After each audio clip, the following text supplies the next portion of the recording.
just a quick introduction before we start. In this video I've embedded a graph of the circle of fifths, or as some of you may know it, the circle of fourths, but I fear that the definition on it is not too good. It looked quite good on my home computer, but you might struggle to see some of the note letters, so I would suggest watching this in full screen if you're watching from a PC. Otherwise you might want to just maybe print off a copy of a circle of fifths diagram while you watch on a smaller device, because although I highlight how I'm using the circle of fifths chart or diagram, it's a little bit difficult to see the letters. Anyway, this is the second installment on the tritones, how and why, so enjoy. How and why. So hey guys, welcome to the next lesson on tritones. Now this lesson might get a little bit in depth, because in looking into this I just realised that it's such a vast field really, and trying to explain it, it could come across as a bit complex or a bit wordy, but I'll try my best to keep it as simplified as I possibly can. So what I'd like to start by doing is talking about the circle of fifths. Have you ever heard of the circle of fifths? Well, if you haven't, look it up. There's plenty of information on the internet about the circle of fifths and videos on YouTube. The circle of fifths is really a sort of concept or music theory, as you can see in this diagram here. And what it explains really is the movement of music. Music, with all its chords and everything, has a tendency to go in a certain direction. It's almost like a law, maybe a bit like the idea of gravity. You know, if you stick your hand, let's say you're standing on a road and the road has a gradient, and you know it's there's an incline. If the incline is steep enough and you take a ball and place it down by your feet, inevitably it's going to go in a certain direction, and we come to expect that from anything with a slope or a gradient. And music has a similar sort of property, in that if you find yourself in a certain place musically, harmonically, there is a tendency for the music to want to move in a certain direction. And just like with a ball, if you put a ball down, it will roll and roll until it hits an obstacle and it will come to a rest. Either if it hits an obstacle, or more reasonably, I guess, if it comes to a flat surface, then there's no inclination for it to go anywhere, because if it hits an obstacle, it's still got that tension, I guess, which if you remove the obstacle it will still roll, but if it comes to a flat surface it will come to a standstill.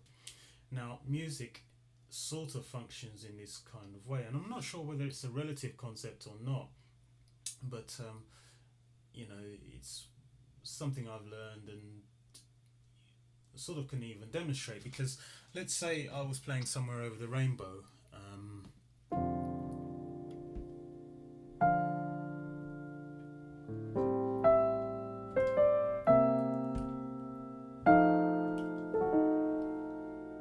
now if I left the chord there, you know something's wrong, don't you? Because you're waiting for this, for that sort of settling, and what's happening there is you have a tension created in the music as such, which sort of wants you to resolve it. And if you notice, what I was actually on the F, I was playing an F, and let's just show it on the chart, and the next note along in the F is the B flat, which incidentally is where you settle the harmony. And that's just a simple example of the harmony seeming to want to resolve in a certain way. And you may have heard musicians play tunes, and right at the end you get to a point where the musician plays the penultimate chord and leaves it there, and everyone knows he's meant to finish it, but it sort of creates a tension, and it's what our ears have come to expect. So, you know, that's just a little bit of the description of the theory. Now,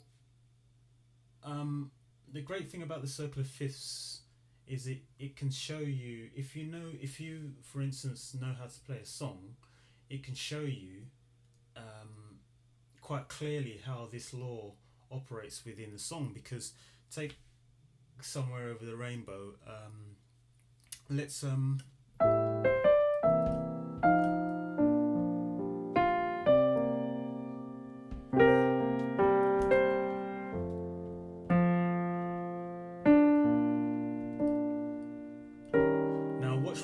I'm going to play an A minor, and look where the A is on the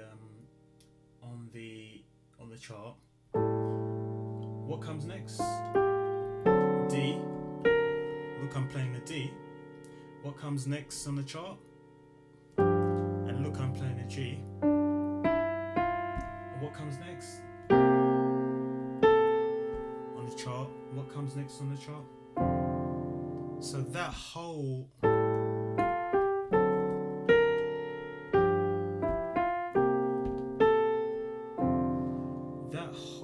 movement literally follows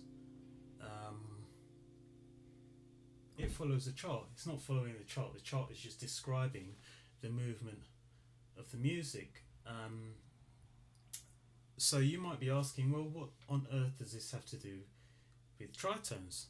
Well, if you want to know where your tritone is, I know we said what you could do is play, in the last video I said you could play the chord you're meant to play, and then in an octave, and then coming in with each finger play until you hit a specific note. In this case it's the B. You know, if you wanted the F, you go in, and the note you both hands bump into is the tritone substitute. If you now look at the charts, the circle of fifths chart, you can see quite clearly, look, there's the F. Come down to find where the tritone substitute, just go to the opposite there, and it's a B. So you don't have to go through all that rigmarole of counting. You can just use the chart, which shows you, you know, if I wanted to play an E flat dominant and I wanted the substitute, I just need to go right across, and it tells me the A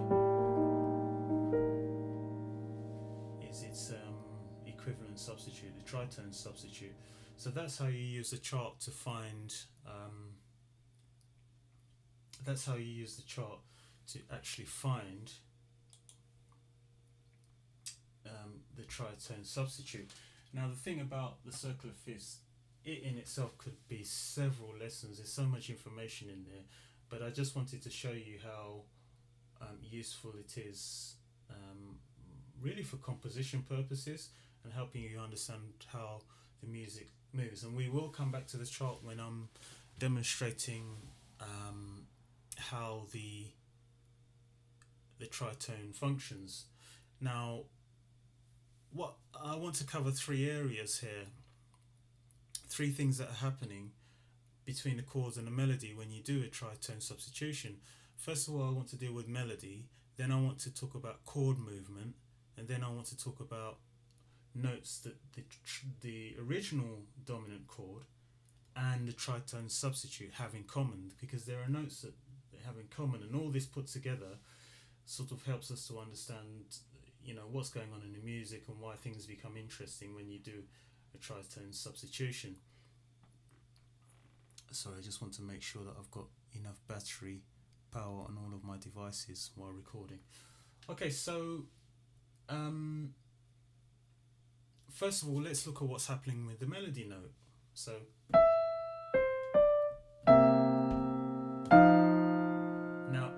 carefully, the melody note is actually the same note as the chord, of the root of the chord. So the melody note, I would say, is the 1 of the chord.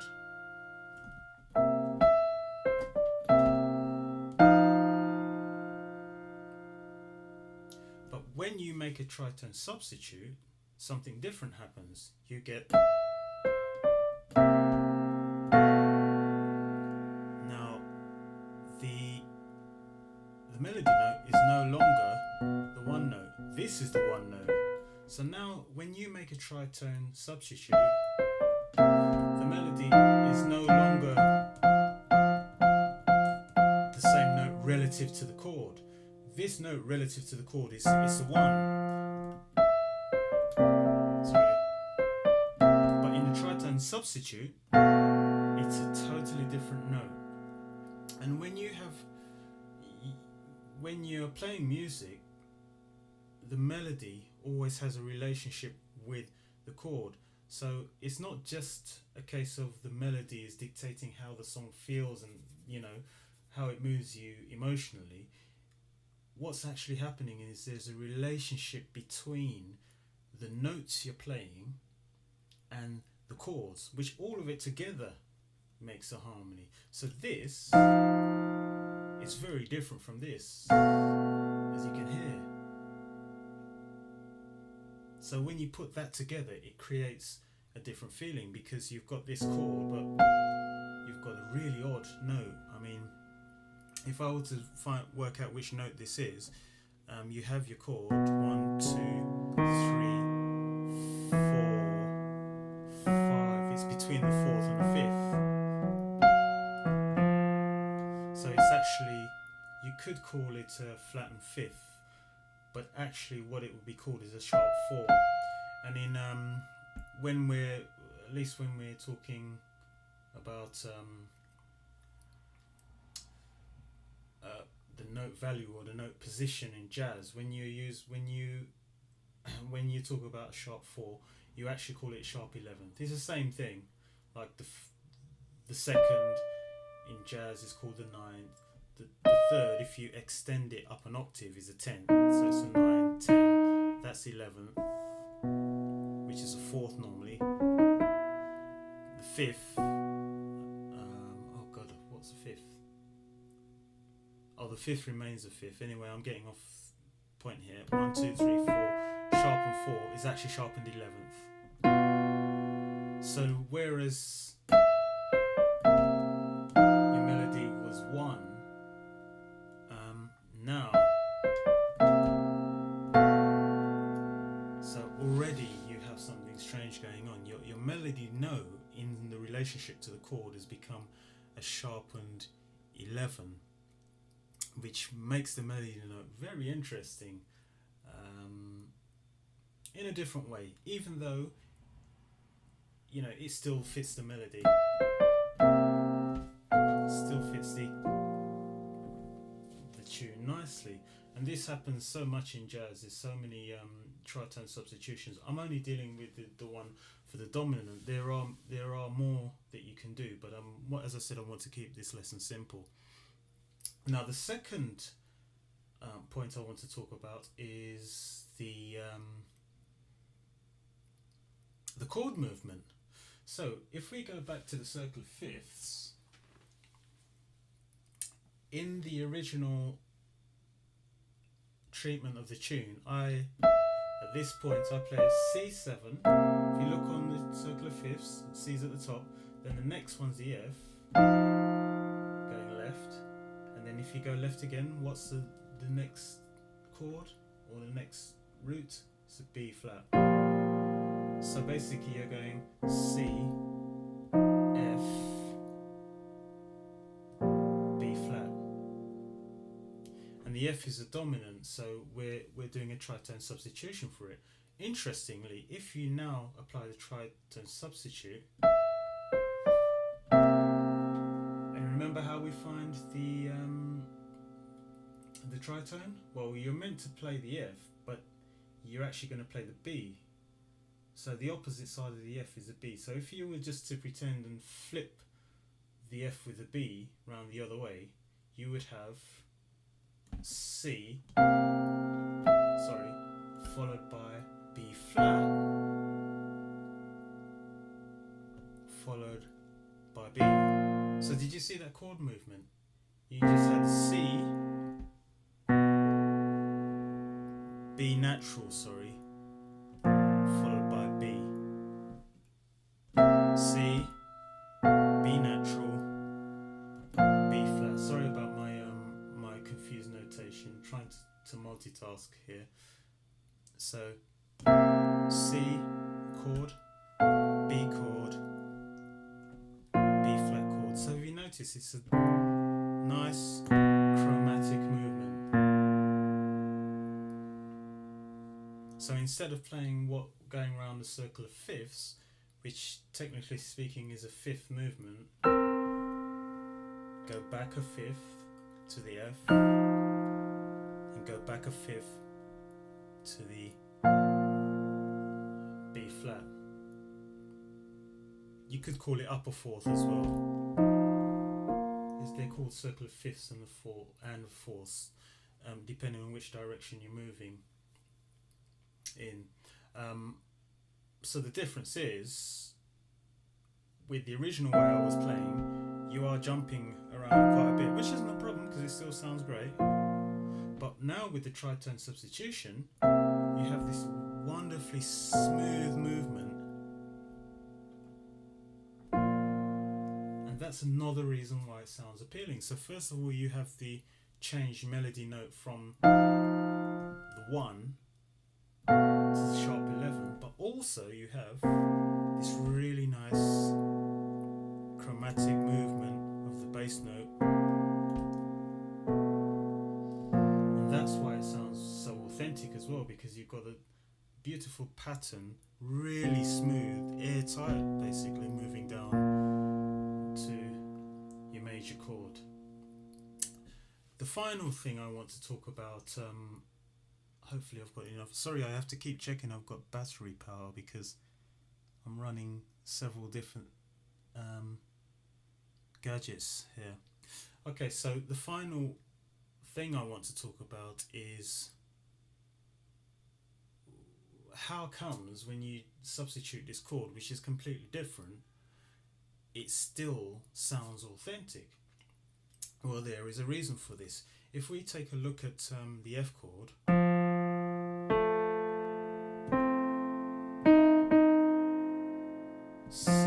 F, A, C, E flat, and now we superimpose the B chord over it.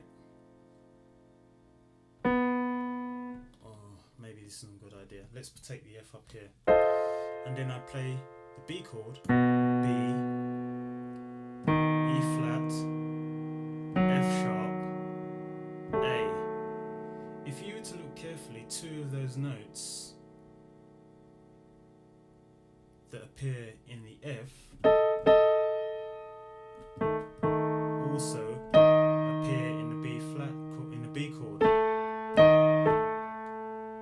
So this is the B chord,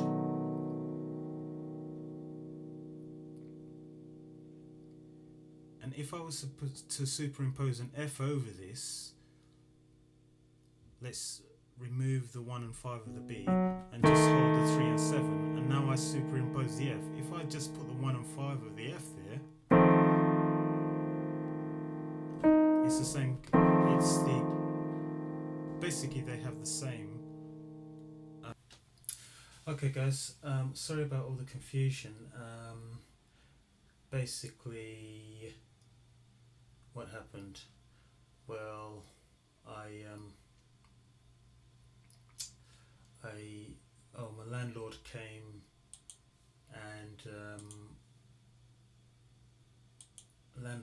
in and good, I can't speak. Oh, the camera battery started to run out as well, and several other problems. Hopefully, oh god, technology is sometimes so difficult to deal with. Where am I? There we go, and there we go. Right, So let's get into this again. Where were we? We were describing the fact that we were talking about common notes that are shared by the major chord, by the dominant chord, and its tritone substitute. Now we can actually see this by taking a look at this chord, and I want to show you how this actually works. So let's say you have your, hopefully that's not too loud, let's say you have your F chord, so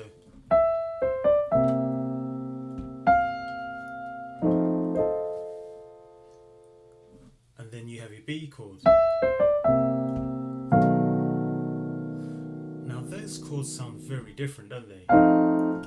In a way, but they both have common notes to them. Now how do I know this? Well, let's take the B chord for instance, right? It has an B, E flat, let's call it B, D sharp, or E flat. Let's call it E flat, G flat, and A, right?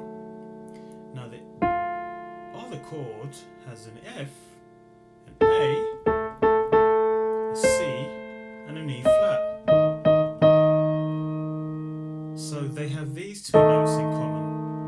And let's make this even more easier. What I'll do is I'll turn the F chord into an inversion. So I'll take the top two notes of the F dominant and put them down the bottom. So take them from the top and put them down the bottom, so that we have this shape.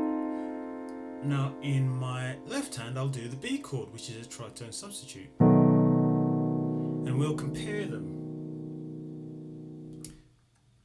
So you got this chord and you got this chord. Now let's compare them. The bottom note, very close, but not quite the same. Second note from bottom, same note. Third note from bottom, very close, but not the same. Top note. So the roots, get taken into account. I've inverted this chord, very close to each other. They're only separated by, their harmonic function is separated only by half a step, really.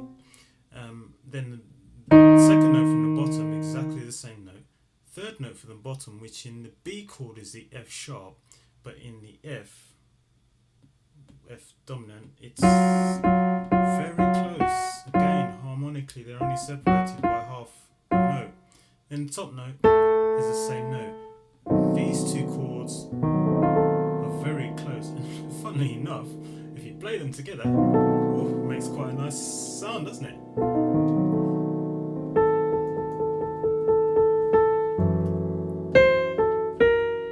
Oh, listen.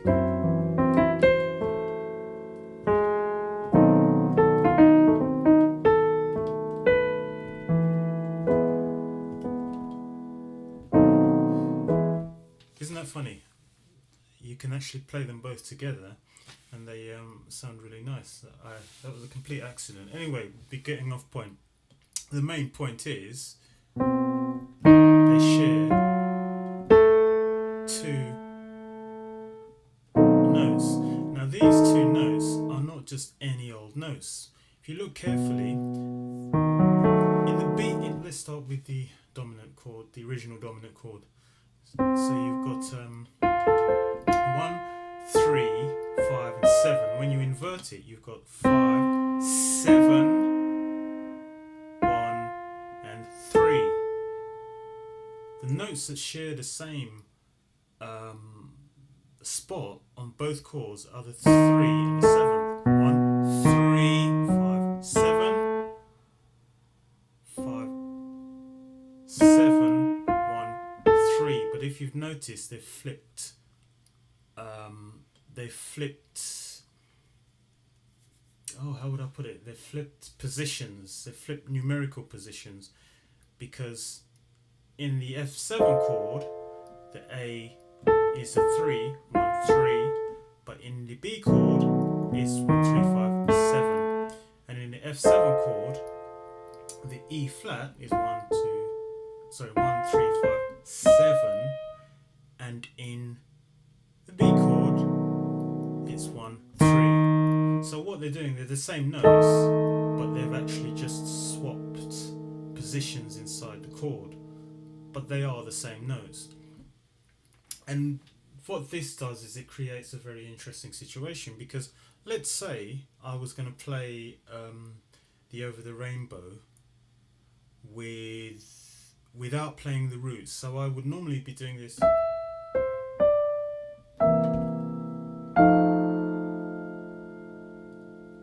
And for ease of voice leading, they call it, so a smoother voice leading, I'm going to do it like this. So I'm going to move the third up to the top. Now watch my hands very carefully.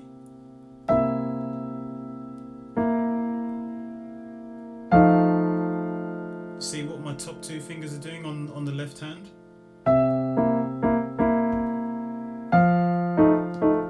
Okay, you see that? Now let's try it with the tritone substitution.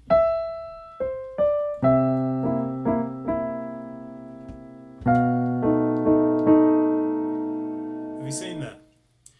Exactly the same notes.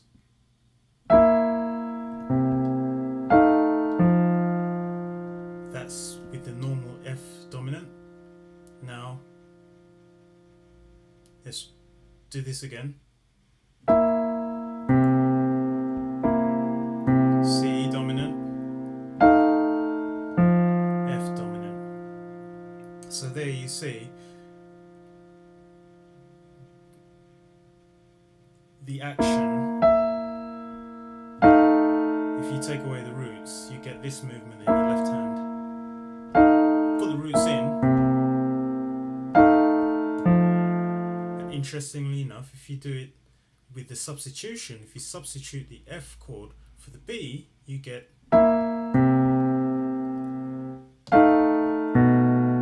exactly the same notes.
So taking into consideration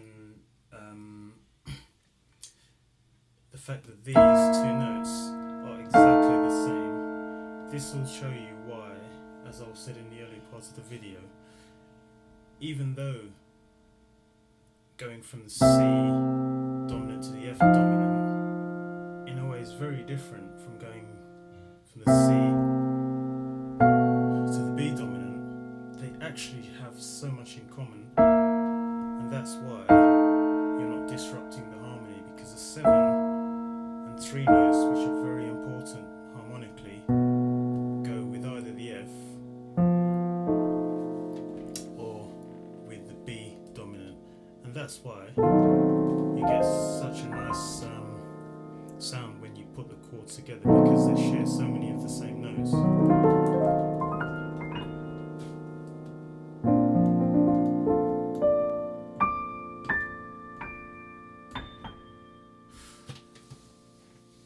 So these are the three areas I wanted to cover. Firstly, the melody note. We learned that the melody note changes depending on the chord. With the F dominant, you're playing the one note, but with B dominant, you're playing the sharp 11. And then we showed the fact that you could either move around a circle of fifths, which are quite big jumps, or you could do the tritone substitute, and that means you're doing a nice chromatic movement. And then finally we've seen that both chords share the same 7 and 3, it's just that the 7 and 3 are flipped. So basically that's what's going on when you're employing a tritone substitute. You're changing things up a bit, but there are still similarities, which means that you don't lose the harmonic structure of the music. So that's it for now. In the next video we're going to actually take a look at what's happening in the song Serenade in Blue, and how the original composer plays it following the circle of fifths, but how what I transcribe seems to follow some tritone substitutions. And at the end of that video I'm going to show you how you can even apply this whole idea to a tune, and I'll use Somewhere Over the Rainbow as an example. So until the next video in a couple of days.